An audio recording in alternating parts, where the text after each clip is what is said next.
Oi, gente, bom dia, tudo bem? Hoje é segunda-feira de manhã, são 8h27 aqui na minha cidade, 9h27 em Brasília, 9h27 da noite no Japão. Se alguém estiver assistindo do Japão, dá um oi aí. Tenho saudade. Olha só, um dia eu volto pra lá, hein? Nem que seja pra passear. Vou fazer comentários sobre esse livro da Ellen G. White, Vida e Ensinos. Daí, eu fiquei muito intrigada, sabe, com ela. Tipo assim, um ponto de interrogação. Ela me pareceu, no início, muito diferente de mim, sabe? Nossa, por que ela é assim? E conforme eu vou me aprofundando, fiz umas anotações aqui, bíblicas, coloquei algumas coisas que Deus foi falando comigo. Sabe o que eu fui achando nela? Eu mesma como unidade mulher. Eu achei nós mulheres, não sei se você é mulher também, mas eu achei a mulher aqui nela. Todos esses sintomas que ela tem, tudo isso que ela demonstra na personalidade dela, eu achei muitas vezes em mim.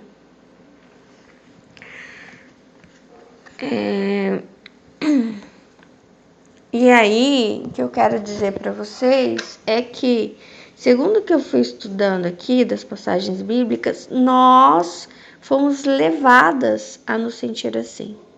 Nós fomos manipuladas a nos sentir assim.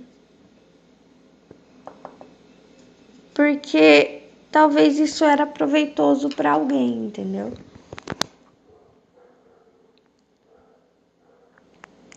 Enfim, quer ver? Nasci em Gorham, estado do Maine, no dia 26 de novembro de 1827.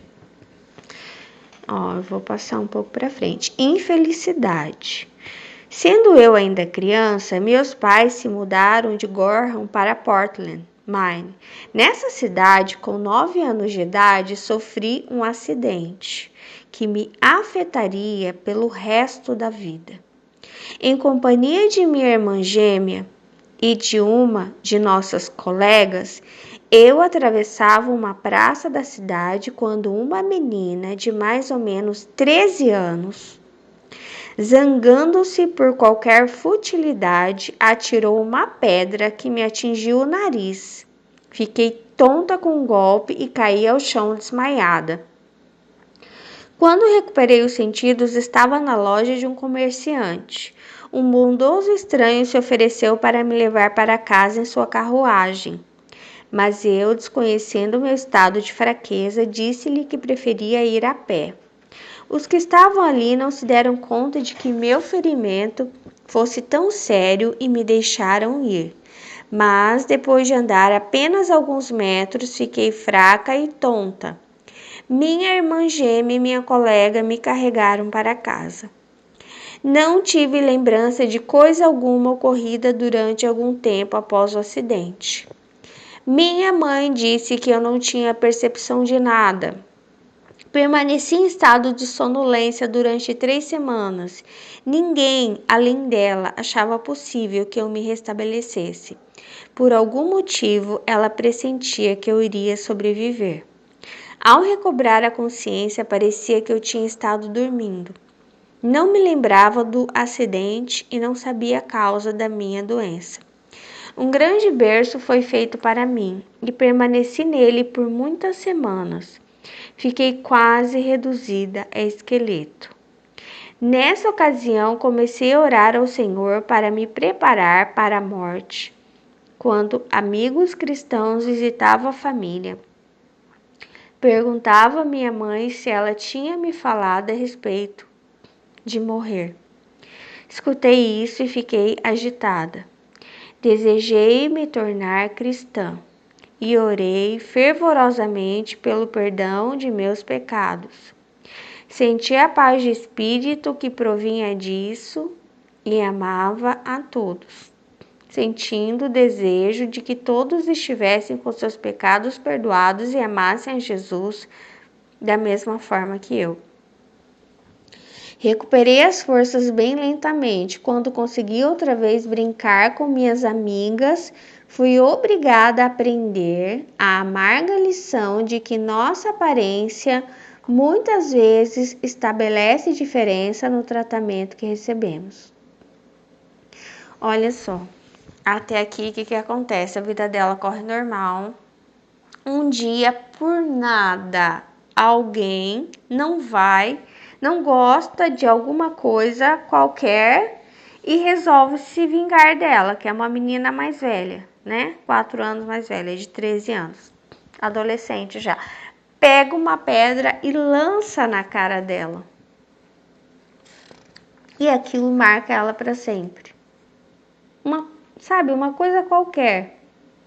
E aí o que acontece? Ela fica extremamente doente, o corpo dela vai adoecendo, ela vai sentindo toda aquela fraqueza. Sabe, as pessoas em volta dela dizendo que ela ia morrer, não, mas a mãe dela sente que ela não vai morrer. Sabe, todo aquele peso, aquela angústia da fraqueza, da doença.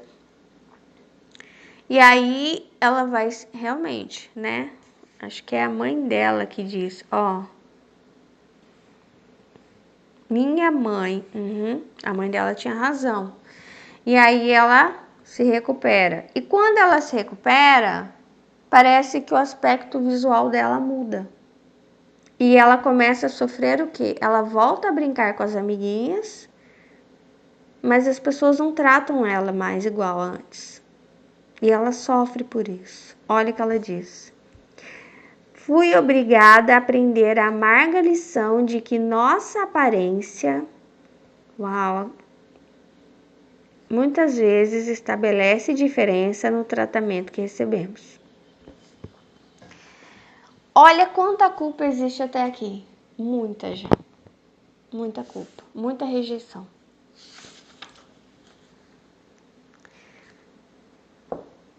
Violência, né? A pedrada.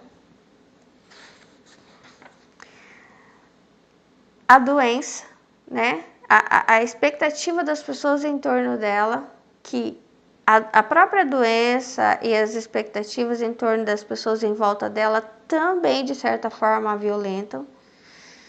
Ela tem que lidar com, sabe, essa carga emocional negativa. Ela se recupera e quando ela acha que está bem, ela vai a campo. Aí ela tem que lidar com o quê? Que ela nunca mais vai ser tratada como antes. Entendeu? Por causa da aparência dela. E aí ela sente o quê? Culpa. Ela sente culpa já. O que ela fez para alguém ter lançado uma pedrada nela? E aí ela fica doente, ela sente culpa, porque, poxa, eu vou morrer, eu vou entristecer, eu tô entristecendo a minha mãe. Ela sente culpa. Eu tô dando trabalho para as pessoas, ela sente culpa. Aí ela melhora, ela vai brincar com as coleguinhas, poxa, mas eu tô feia. Ela sente culpa. As pessoas não me tratam bem, trata mal, trata bem a fulano. Não quer ser minha amiguinha. Ela sente culpa. Nossa, agora eu tô percebendo. Por quê, né? Tadinha, oh meu Deus. E muitas de nós, né, às vezes, conforme eu fui lendo aqui, eu fui vendo uma cena que é de muito sofrimento para mim, que é o primeiro banho que eu tive depois de ganhar minha filha. Então eu sempre lembro dessa parte, que é depois da minha QM, que é muito chocante você ter uma experiência com Deus, onde eu não tinha cicatriz, onde eu tinha um corpo perfeito, onde eu me senti amada, me senti plena, me senti forte e de repente tinha várias mulheres ali me segurando, me ajudando, né, para ir. Elas meio que me forçaram porque eu não queria nem ficar sentada, eu me sentia muito fraca. Eu me senti eu nem sei explicar. Eu ia me dizer que eu me sentia um porco cortado. Nossa, muito ruim a sensação que eu tinha. Eu me sentia assim, eu tava inchada, eu tava, né?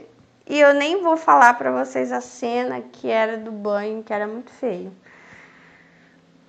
Porque a gente vai tomando banho e as coisas vão saindo da gente, né? E você se sente muito humilhada.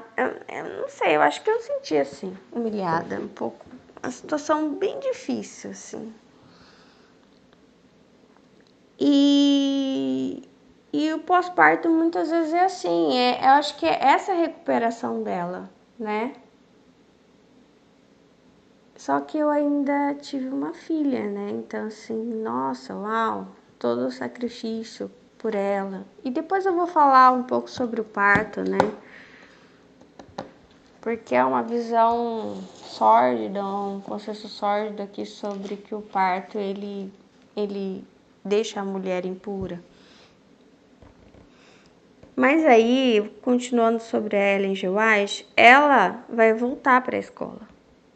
Quer ver?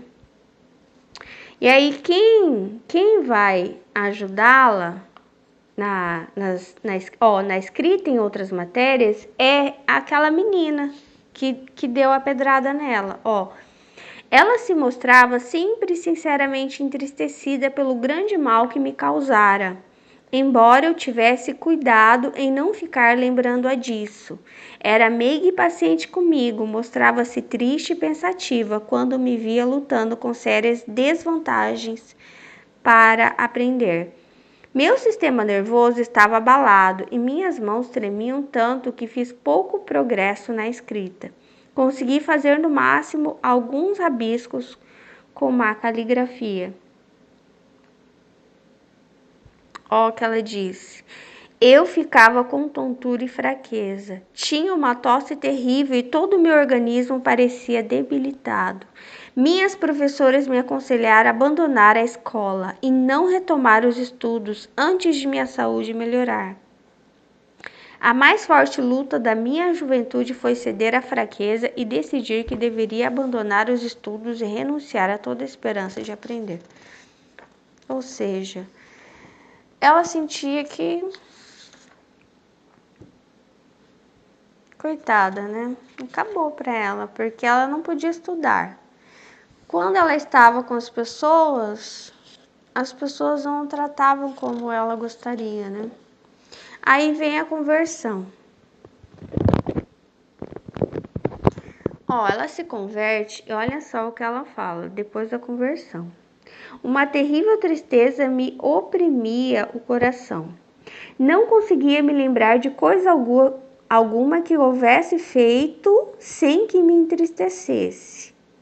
Tudo que ela fazia entristecia ela, sabe?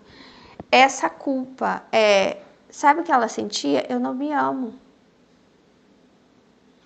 Esse é o problema. Se você não se ama, você não deixa nem que Deus te ame.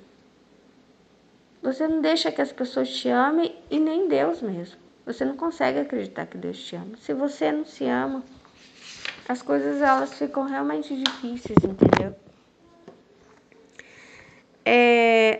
Não me considerava suficientemente boa para entrar no céu e desejar isso parecia demais para mim. Aqui na página 14, ela diz que faz uma oração, e a oração dela tira o fardo. Ela faz uma oração a Jesus. Ainda em oração, meu fardo me deixou e meu coração ficou aliviado. A princípio, me sobreveio um sentimento de susto e procurei retomar meu fardo de angústias. Achava que não tinha o direito de me sentir alegre e feliz. Olha isso. Ela não queria se livrar do fardo dela de angústias. Por quê? Ela achava que não tinha o direito de se sentir alegre e feliz. É a culpa, lembra? É tudo sobre culpa. É uma mulher que se sente culpada o tempo inteiro. Aí, o que vai acontecer? Até então, ela já tinha tido alguma experiência, pelo menos umas 2 experiências de ver Jesus. Enfim,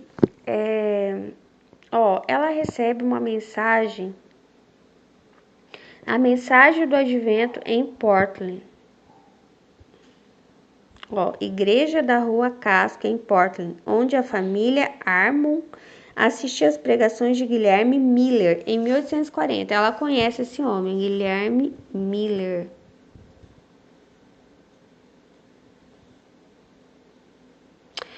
De forma justa era chamado de Pai Miller. Engraçado, né? Igual aquele homem, o Jim Jones, ele também era chamado de Pai Jim Jones. Isso é muito perigoso, né? As pessoas começam a idolatrar, entendeu? Os pastores, os profetas. Eu considero que os patriarcas, eles eram idolatrados. Não só os patriarcas. Paulo era idolatrado, Pedro era idolatrado, entendeu?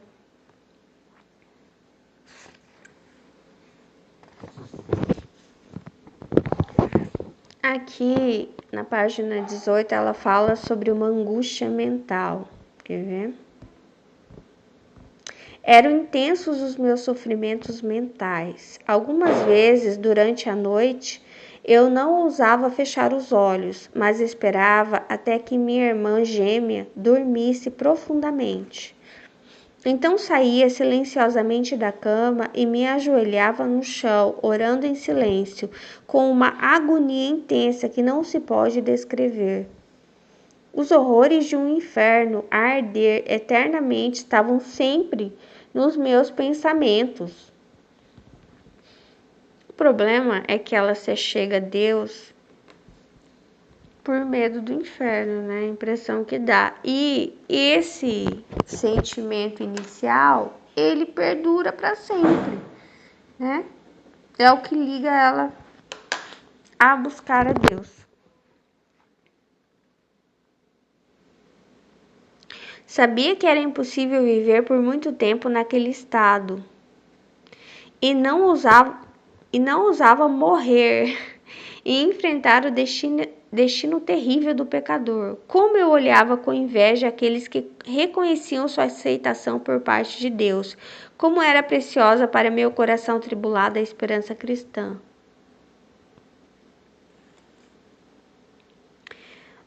Ela passava muito tempo falando: Senhor, tem misericórdia de mim.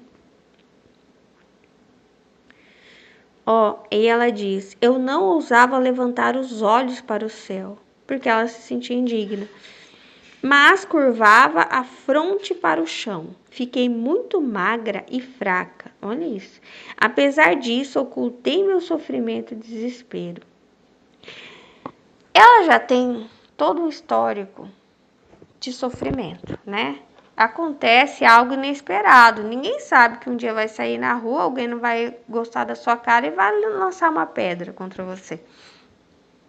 O problema não são as coisas ruins que as pessoas fazem conosco. O problema é elas fazerem e você ainda se culpar por isso. Entendeu? O problema é você ficar doente e ainda se culpar por isso. O problema não é você ficar pobre, o problema é você ficar pobre e ainda se culpar por isso ou acreditar nas pessoas que te culpam por isso. Entendeu? Porque tudo isso é culpa. Parece que religião está ligado à culpa. Religião vem da palavra religare. Preciso religar com alguém. E aí, aqui, a ideia que ela dá é: eu preciso religar as minhas culpas. Não é fé. Aqui em nenhum momento ela tá mostrando que ela tem fé ou amor. Não, é culpa. Culpa, ela vem do ódio. E é ódio por si mesmo. Ela se odeia. Entendeu? Porque assim, a culpa que leva ao arrependimento, ela leva à libertação. Então você se sente, né? Agora você não pode se culpar das coisas pelas quais você não tem controle, como uma pedra lançada contra você. O problema é que muitas das vezes, por exemplo, assim como essa pedrada, ela poderia ter sido violentada de outra forma. Ela poderia ter sido estuprada, por exemplo. É você começar a pensar, ah não, mas por que eu entrei naquela rua? Ou por que eu entrei naquela rua, naquele horário? Ou por que eu entrei naquela rua, naquele horário e não sorri para aquela pessoa? Por isso que ela me lançou a pedra, que se eu tivesse sorrido, falado bom dia. Ou por que eu falei, sabe? Você começa a procurar a culpa em você, na vítima.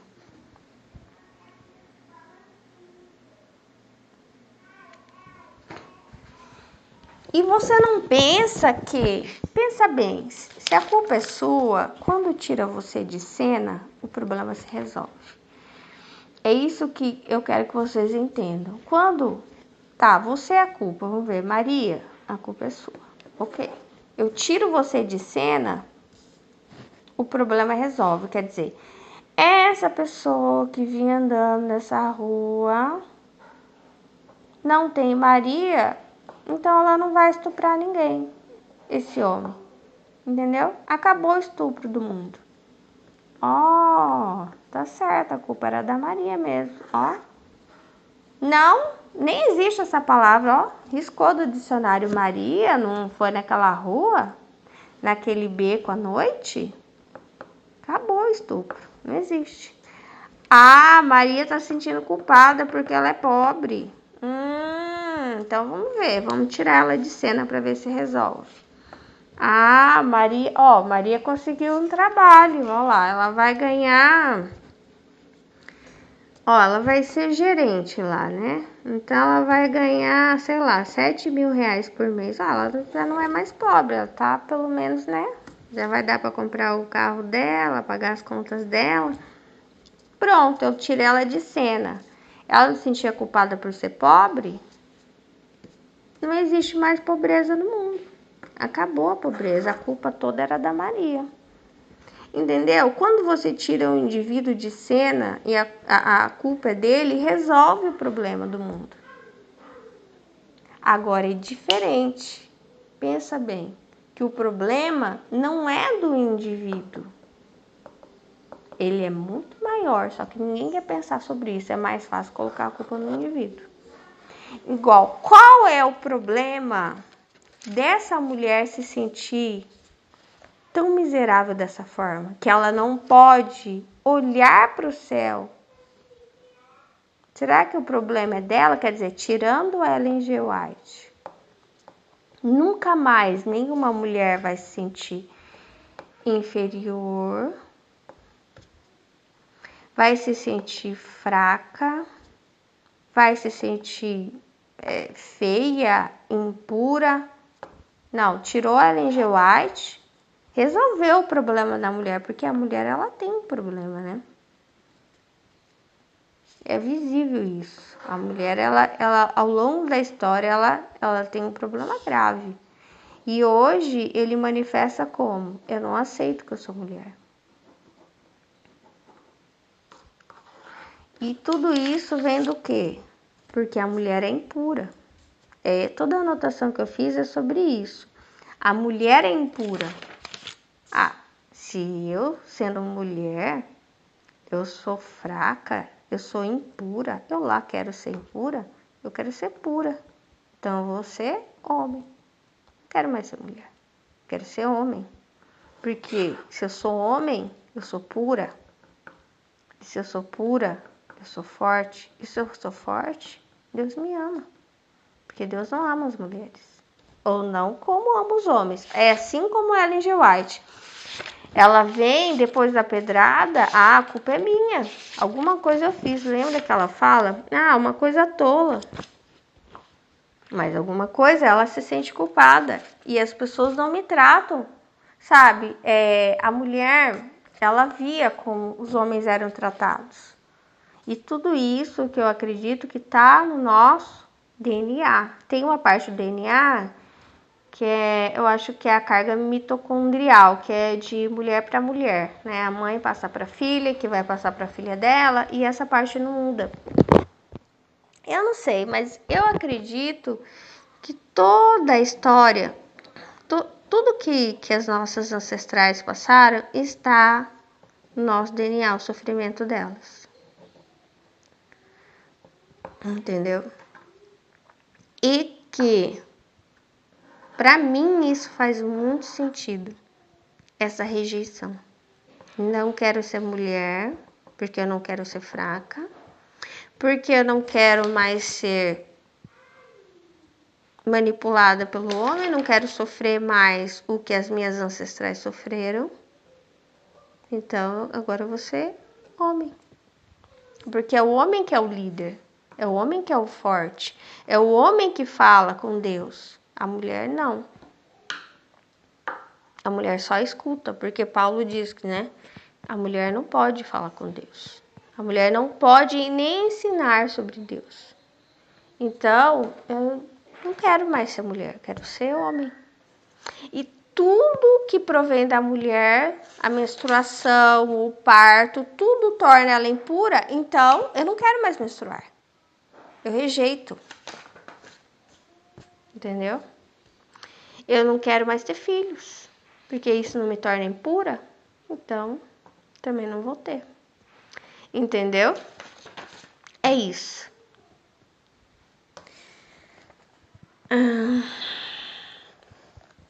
Agora eu repreendo isso, né?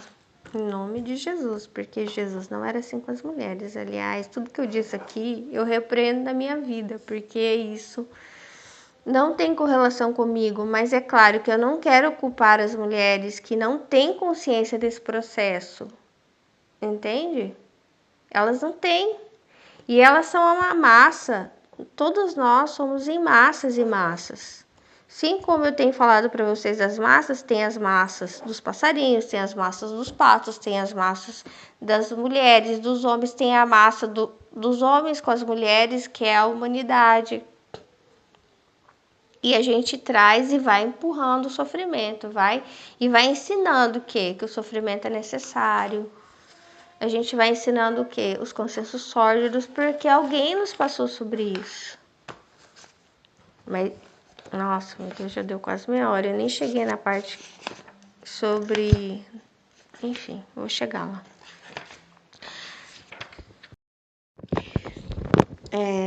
Eu até achei... Porque assim, eu tô desde ontem, né? Tentando passar essa mensagem para vocês.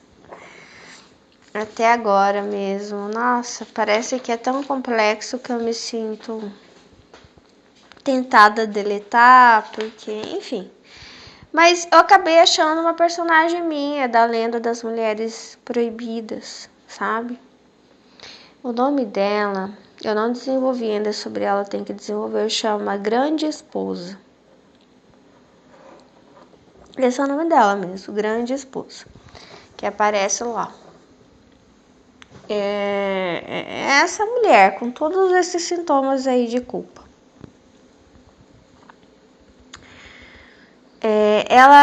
Essa grande esposa, ela não é uma esposa que está dentro de um casamento saudável. Não, dentro de um casamento tóxico. Entendeu? Tudo tóxico. Então ela vai desenvolvendo a culpa. E o que rege ela é a culpa. Em tudo.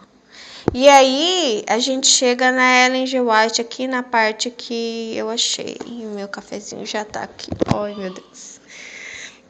Meu Deus, 9 da manhã. E eu ainda não concluí. Vamos lá. Ó. Deixa eu ver. Eu tinha 2 irmãs em casa, Sara, que era vários anos mais velha do que eu, e minha irmã gêmea, Elizabeth. Conversamos sobre o assunto e decidimos juntar o dinheiro que conseguíssemos para empregar na compra de livros e folhetos para distribuição gratuita. Isso era o melhor que poderíamos fazer e alegremente fizemos esse pouco. Nosso pai era chapeleiro e a tarefa que me cabia era fazer as copas dos chapéus, sendo essa a parte mais fácil do trabalho. Também fazia meias a 25 centavos de dólar o par. Eu não li, ó. Quer ver antes? É importante isso aqui. Os adventistas realizavam por esse tempo reuniões no Salão Beethoven. Meu pai, com a família, assistia a elas com regularidade. Supunha-se que o segundo advento, que é a volta de Jesus, né? O fim do mundo, deveria ocorrer no ano de 1843, que é chamada Grande Decepção também. Agora eu te pergunto, o mundo acabou em 1843? Aqui eu vos falo do ano de 2025. Ou seja, não acabou o mundo, né? E aí ela diz que ela estava toda empenhada, todos eles, olha, e ela pouco tinha dinheiro, tá? Pelo que ela conta aqui. Ela não tinha nem dinheiro nem saúde, e ela gastava todo o dinheiro dela em uma mentira, né?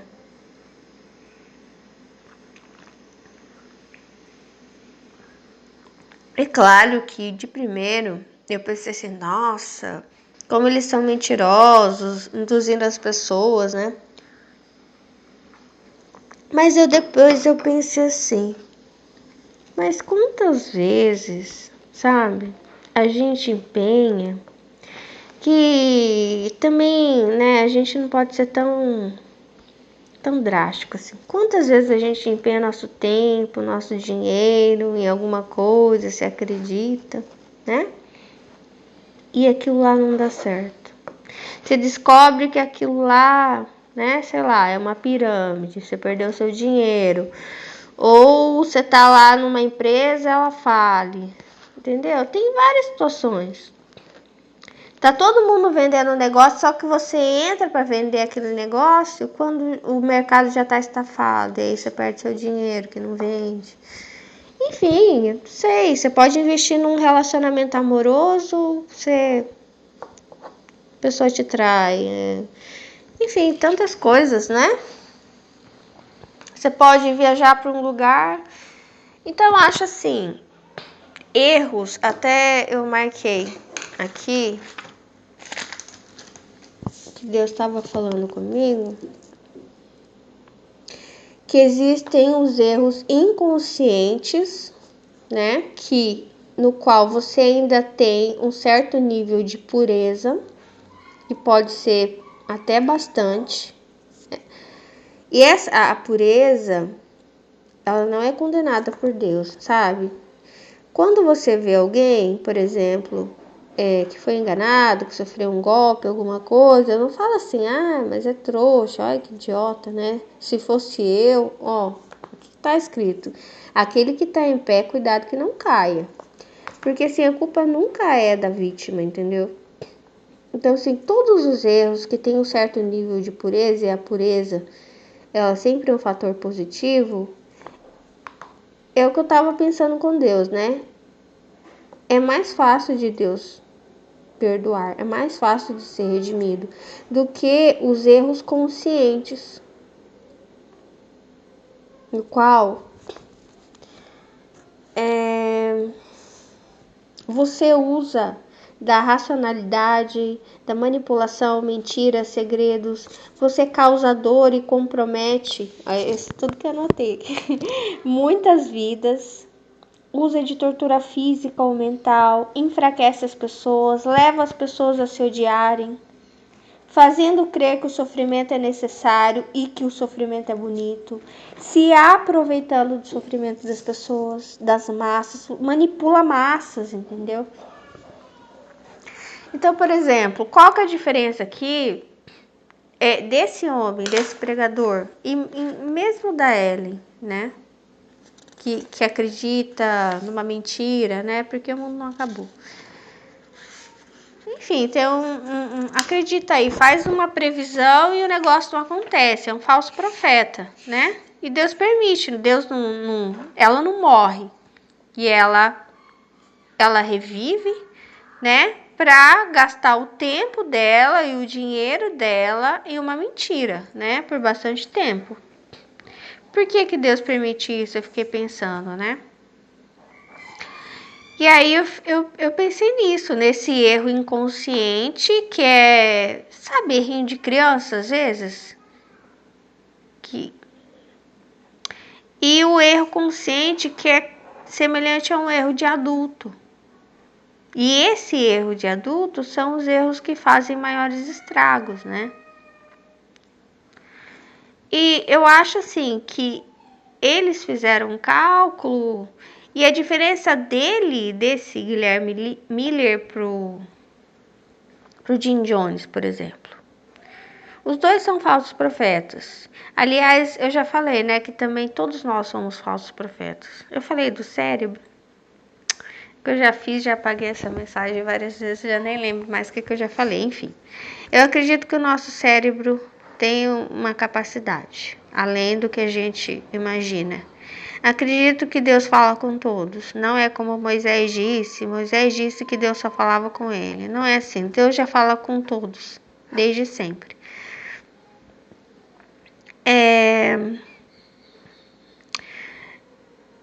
A diferença entre esse Guilherme Miller e o Jim Jones, que é aquele que induziu as pessoas, ele assassinou, na verdade, as pessoas não queriam tomar, né, aquele veneno, aquelas coisas. Elas não queriam morrer. E as que não quiseram, ele obrigou, ele matou, né? A diferença é isso aqui. Esse Guilherme Miller, eu vejo que ele tem um erro inconsciente. Ele não pensa em errar. Ele quer acertar. Então, talvez seja a questão da intenção mesmo. Agora, aquele Jim Jones, não. Ele usa da racionalidade, ele usa do sofrimento das pessoas, ele se aproveita, ele usa do dinheiro. Agora, eu não sei se esse Guilherme Miller usou, enfim, eu não sei o tamanho da culpa dele, mas... Agora, enquanto eu estava fazendo essas anotações e pensando sobre isso, uma coisa, eu quase quis descartar isso aqui, mas não descartei, porque ainda achei importante, é uma construção de pensamento, né? As construções são importantes. Os erros inconscientes, eles também levam ao inferno. Então, não quer dizer... Porque, coloquei aqui, erros inconscientes são levados por ignorância. Você não sabe de algo que se você soubesse, você não teria errado. Dor faz você errar. Necessidade faz você errar. Trauma faz você errar. Medo faz você errar. A manipulação desse que tenha consciência, que está cometendo o erro consciente, também faz você errar. Então, esses erros inconscientes, porque, por exemplo, uma pessoa que sente, sei lá, com dor, ela pode matar alguém? Pode. Uma pessoa com dor, sei lá, tem uma dor lá existencial, pode ser um péssimo marido, trair a esposa? Pode. Enfim, todas essas situações aqui, esses erros inconscientes também podem levar ao inferno. Mas esses erros conscientes, que a pessoa realmente tem uma má intenção, eles são outro tipo de pessoas, entendeu? Eles acabam se tornando outros tipos de pessoas. Podem ser pessoas que no meio do caminho elas percebem que elas se enganaram, entendeu? Por exemplo, se alguém tem uma teoria ou falou algo sobre você e no meio do caminho percebeu que estava enganado. Essas pessoas que têm esses erros conscientes, elas não voltam atrás e falam: me desculpa, eu estava errado. Minha teoria estava errada. Aquilo que eu acreditava estava errado. Elas seguem com todo o erro para continuar manipulando, entendeu? Elas não estão em busca de verdade, como Jesus disse. Conhecerás a verdade e a verdade os libertará. Não, elas fazem tudo para encobrir as mentiras, as faltas e segue o bonde, entendeu?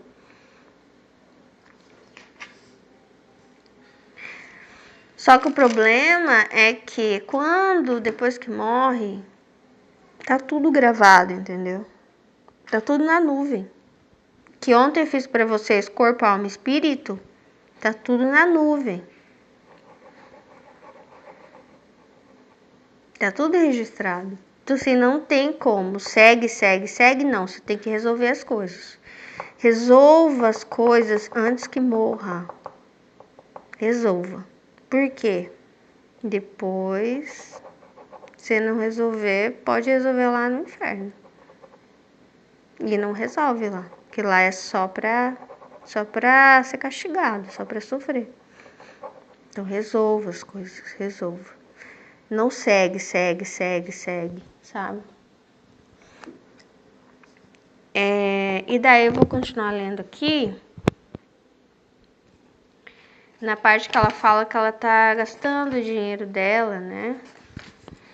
Primeiro que já vem esse homem antes. Então, ela tem essa dor e ela precisa de ajuda. E ela já não consegue estudar. Então, ela quer ter uma função na vida. É isso que eu tô vendo agora. E esse homem dá uma função para ela, se sente útil. Ai, coitadinha. É o que geralmente as pessoas lá do Jim Jones também diziam: nossa, você não sabe como que era a minha vida antes de conhecer esse homem. Ele mudou a minha vida, ele salvou a minha vida. Entendeu? Enfim, aí meu coração estava tão enfraquecido que para fazer esse trabalho eu era obrigada a me recostar na cama. Entretanto, dia após dia, ali me assentava, feliz por poder em meus dedos trêmulos fazer algo para trazer uma pequena contribuição à causa que eu amava tanto. 25 centavos de dólar por dia era tudo que eu poderia ganhar. Quão cuidadosamente separava as preciosas moedinhas de prata, que assim ganhava e que deveriam ser gastas em impressos destinados a esclarecer despertar os que estavam em trevas.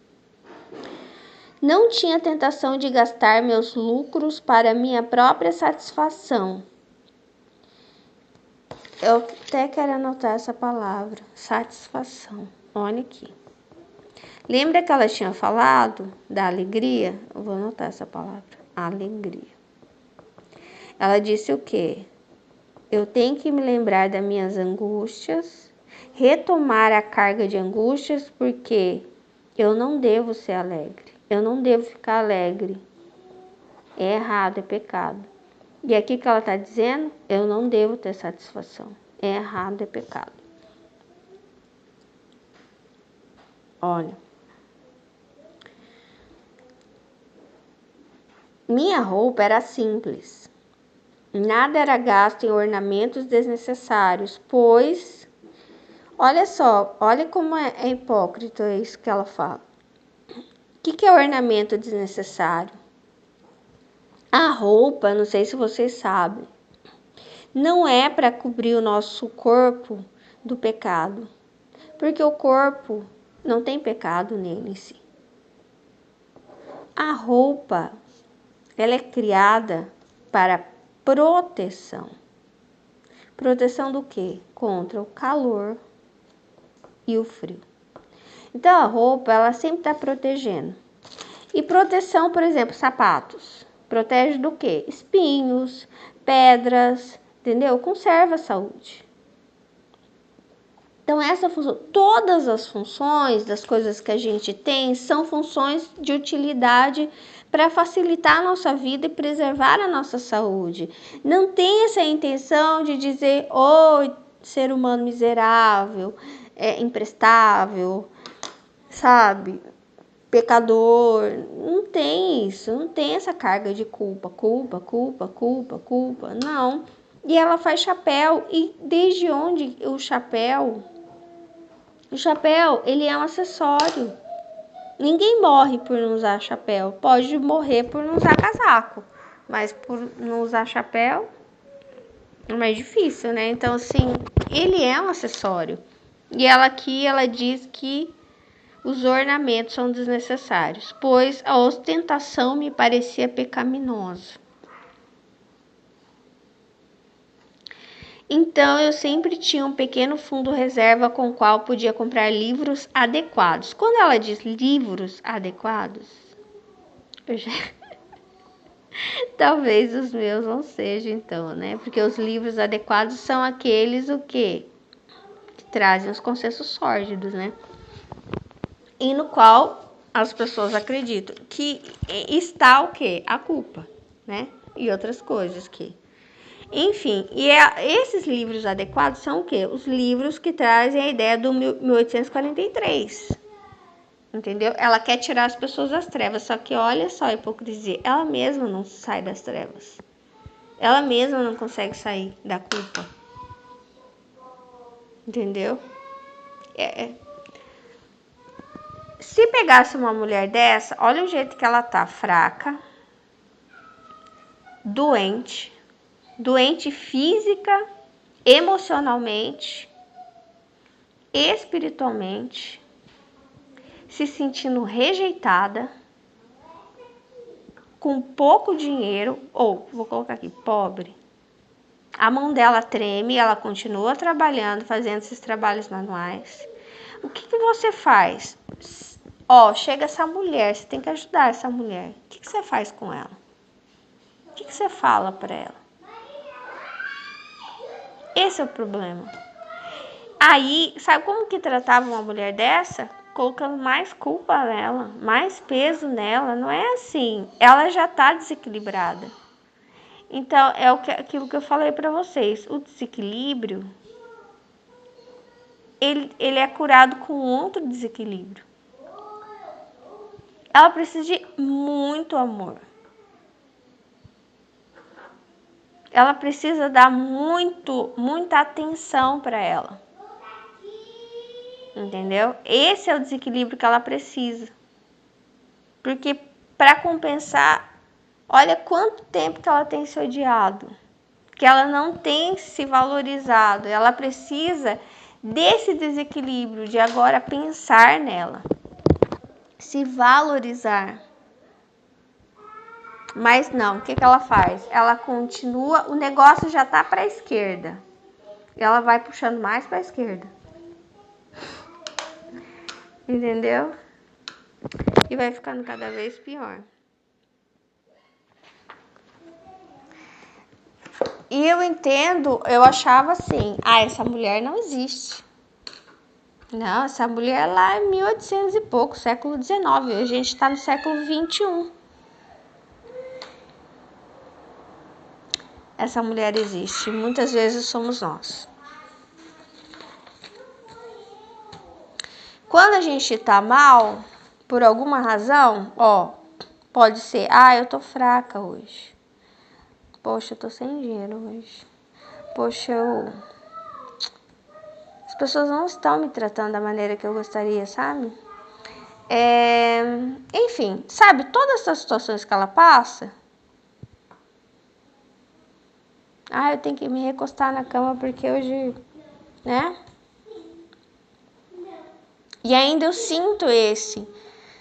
Você sente essa cobrança interior que todos nós temos de alguma missão, algum chamado que você não está dando conta, assim como ela quer ajudar, né? Ela está procurando as coisas adequadas, os meios adequados, mas não está funcionando, entendeu?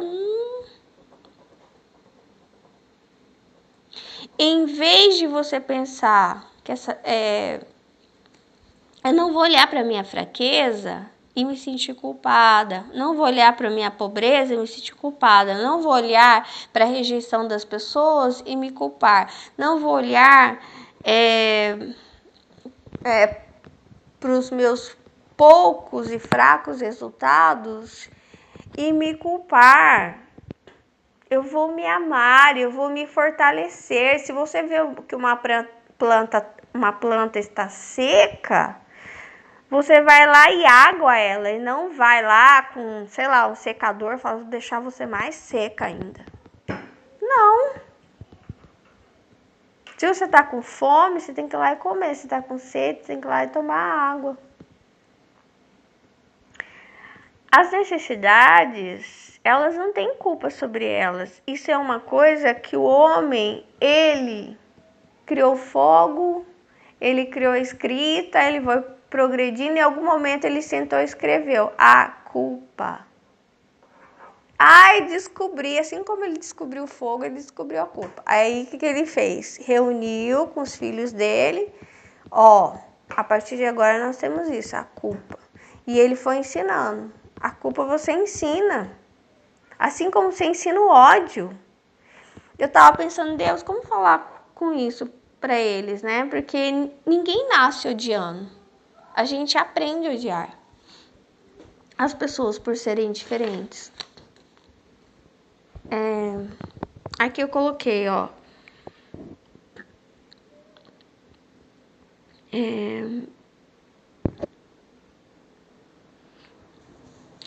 porque eu quero falar sobre o sangue com vocês, sabe?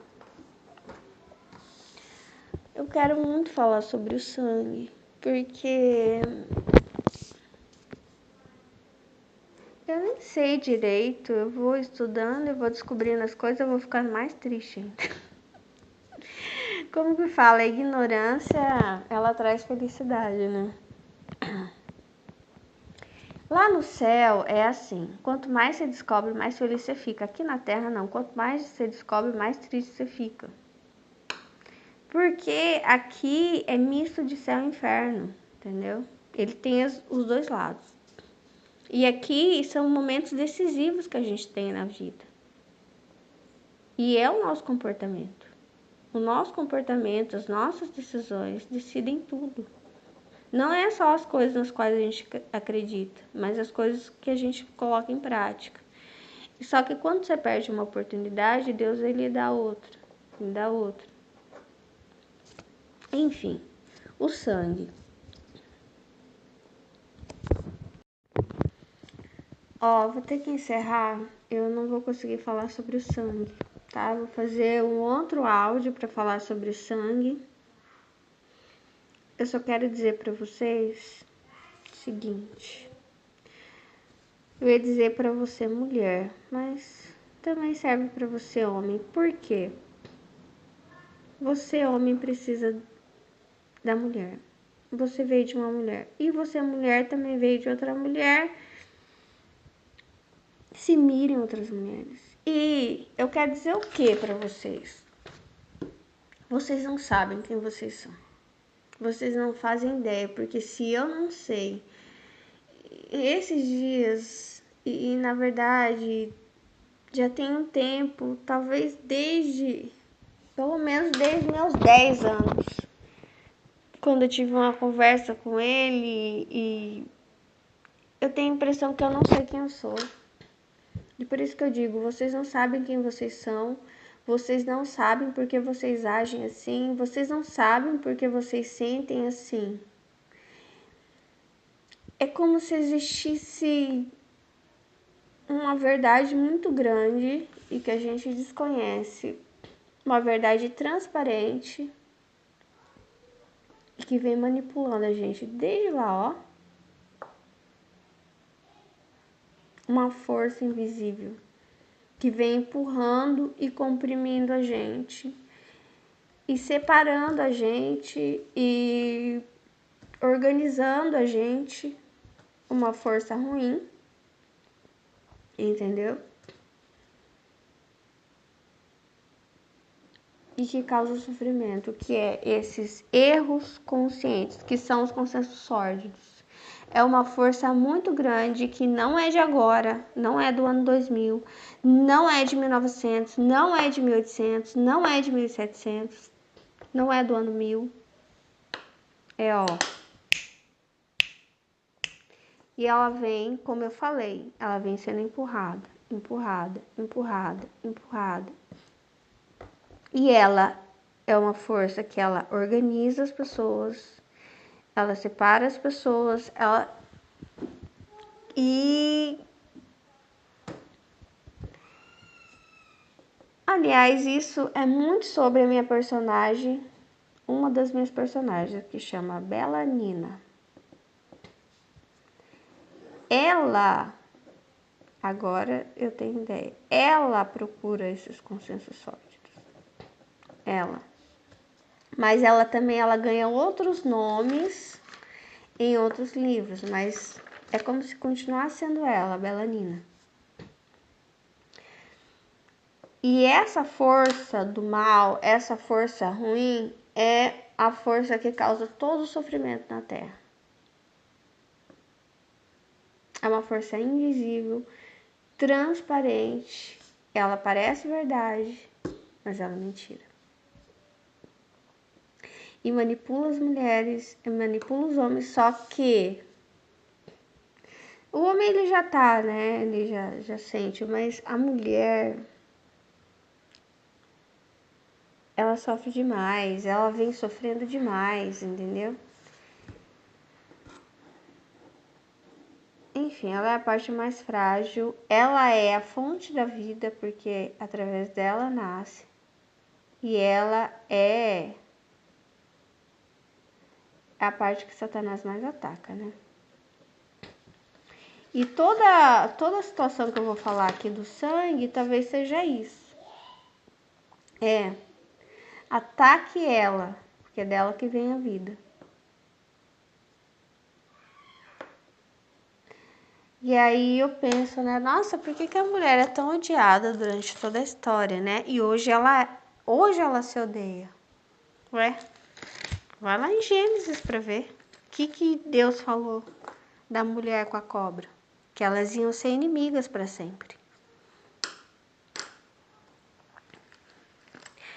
E aí, o que eu vejo?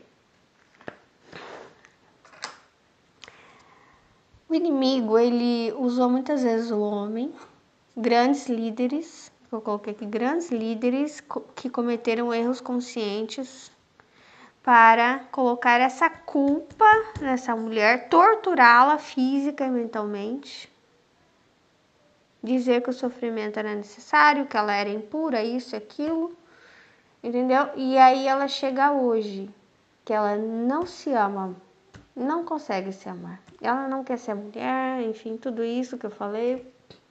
Então, toda essa força que vem lá de trás, ela chega aqui multiplicada. E a gente não tem ideia. Sabe essa força que eu acho que é da ancestralidade? Eu acho que as coisas não desaparecem assim como a gente pensa. E tudo isso é trajetória, entendeu? Ah, você não sabe por que você se sente assim, assado, por que, né? As pessoas culpam a mulher, né, que é vítima de um abuso, de estupro, por que isso, por que aquilo. Isso tudo vem. É uma longa trajetória, não é assim. Entendeu?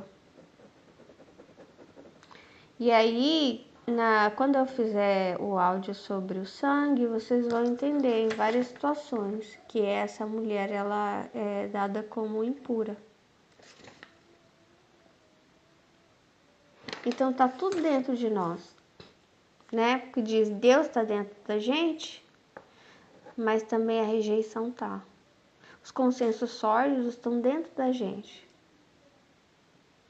E conforme a gente vai crescendo, amadurecendo, a gente vai ganhando mais alguns, porque tudo isso vai sendo ensinado. Mas ainda acredito que existe uma carga no nosso DNA.